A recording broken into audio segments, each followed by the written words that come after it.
And yeah, gifts galore. Thank you so much. So, uh, by attacking smaller countries, Russia hopes that it can perform a blitzkrieg and quickly swallow everyone when it fails. Thank you so much, Daniel. And hit that like button. Daniel is right. Um, so, but it also tries to, I don't know, we have this saying here in Ukraine that it tries to put like eggs in different baskets or in different nets, like, I don't know, investing in problems, in chaos everywhere. So, of course, Russia was in Syria, and Russia was super active in Syria. And it is also one of those wars that could have been prevented or brutally stopped.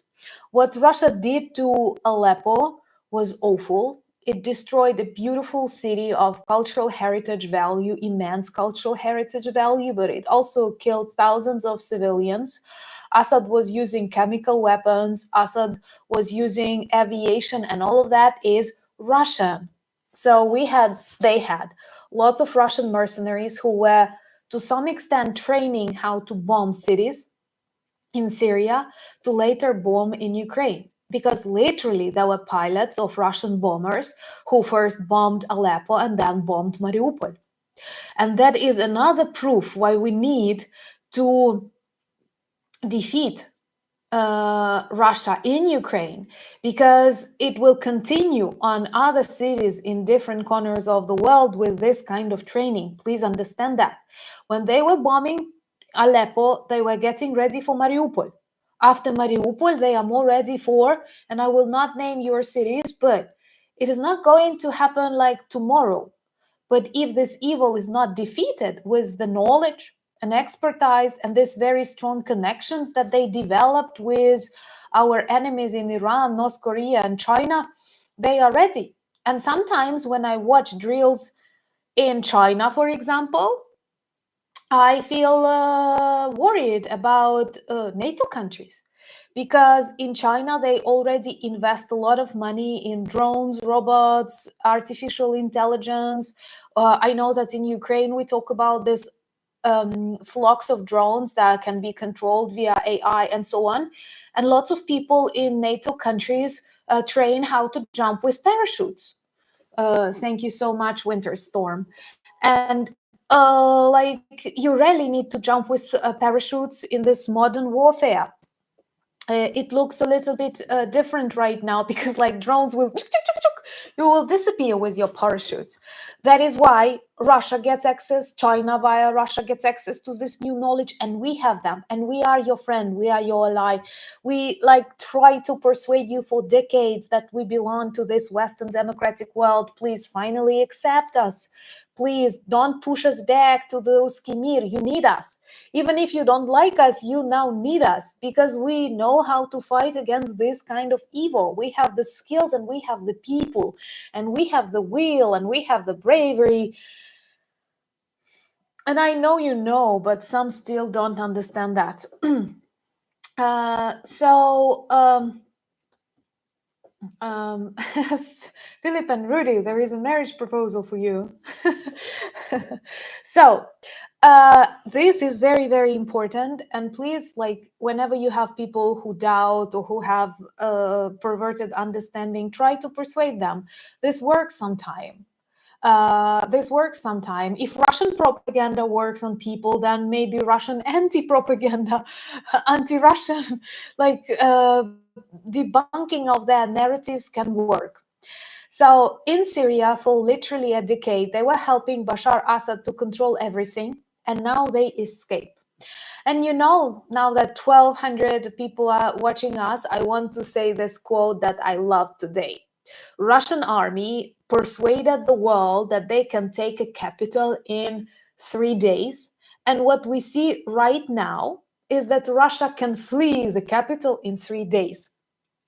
And we see how all of this, like, I don't know what's the English when you like pretend to be very strong, like you're so, give me that word. when you pretend that you're so strong that you can literally do anything you want, and then you run out bluster, then you run out of Poland, and puffy. Puffy, it seems like you're fluffy. That's a good word. Uh, well, definitely, it's a paper tiger and a glass cannon. I did not know that. So you pretend to be that strong and then you flee Syria. I know bravado is a nice word. You know what's weird? I know all of these words, but my Ukrainian brain did not bring them to me. They were trying to illustrate they are so strong, that Syria is the zone of that control. And now they escape it very quickly and they flee it, leaving a lot of things there, expensive things like their armored vehicles, their tanks, their aircraft. And we all know how much they need it in Ukraine too, but they leave it all and they run away. They have special, they are trying to solve a problem, how to flee the country. Assad went to the Kremlin, begged for help, and received a denial. And not because Putin wants to lose Syria, not because Putin wants to lose his influence in this part of the world, but because he has nothing to offer, because he ran out of money, of power. And that's a very vivid illustration. And what is very interesting here is that, right, Yoda, that's exactly what I want to say next. It's not about Syria, it's not about friendship between Assad and Putin, because we clearly understand that such monsters, they cannot be friends.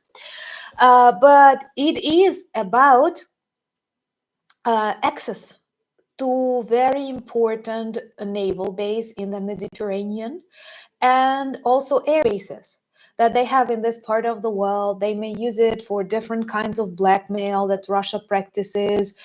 They wanted to extend their influence from here in Mediterranean area, in the Middle East, and also in Africa. They could spec up their mercenaries from there and later send them, I don't know, to some African countries like in Mali or elsewhere. It was very important, and taking into account that sanctions work, Russian ships are not allowed any ports, it is definitely a complex thing for them. Thank you so much, David, for buying me coffee and your support. So we literally see a lot of bad things happening, and just like forget about this image losses, forget about